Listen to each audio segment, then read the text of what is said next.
Good morning all students.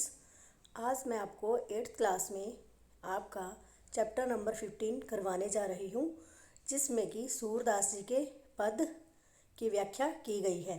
इसमें सूरदास जी ने श्री कृष्ण, माता यशोदा और गोपियों, इन तीनों की वार्तालाप का यानी कि बातचीत का वर्णन किया है।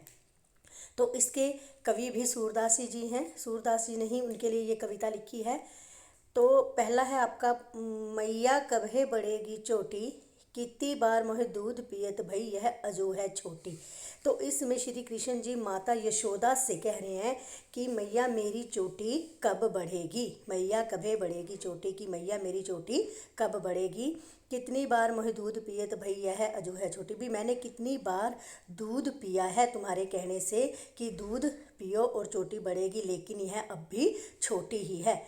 तू तो कहती बल्कि बेनी जो है लंबी मोटी, गाड़त गुहत नहावत जे है नागिन सी भोई लोटी।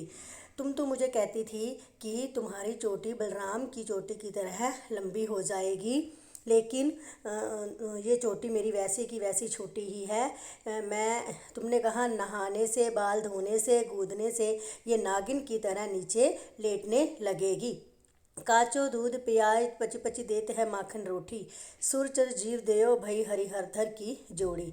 कि तुमने मुझे सिर्फ कच्चा दूध ही पिलाया है और कभी भी मुझे मक्खन और रोटी खाने के लिए नहीं दी।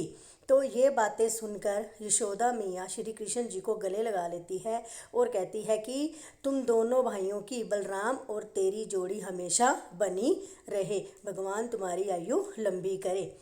तेरे लाल मेरे माखन खायो, दोपहर दिवस जानी घर सूनो ढूढ़ी ढंढोरी आपी आयो।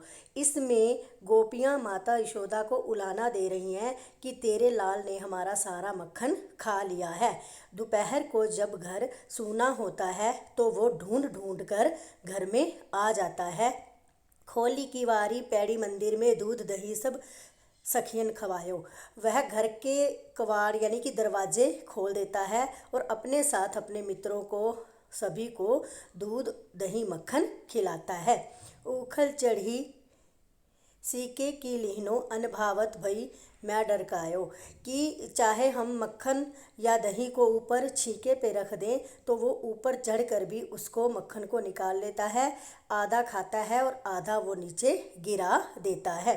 दिन प्रति हानि होत गोरस की यह डोडा कीनो ढंगलायो। वो कहते हैं कि इस प्रकार जैसे वो मक्खन को आधे को नीचे गिराता है, दही को गिराता है और आधा खाता है, तो इस तरह तो दूध दही की प्रतिदिन हानि हो रही है। तुम्हारा ये जो बालक है ये तरह तरह की शरारतें करता रहता है। सुर श्याम को हटी न राखे तो ही पूत अनोखो जायो।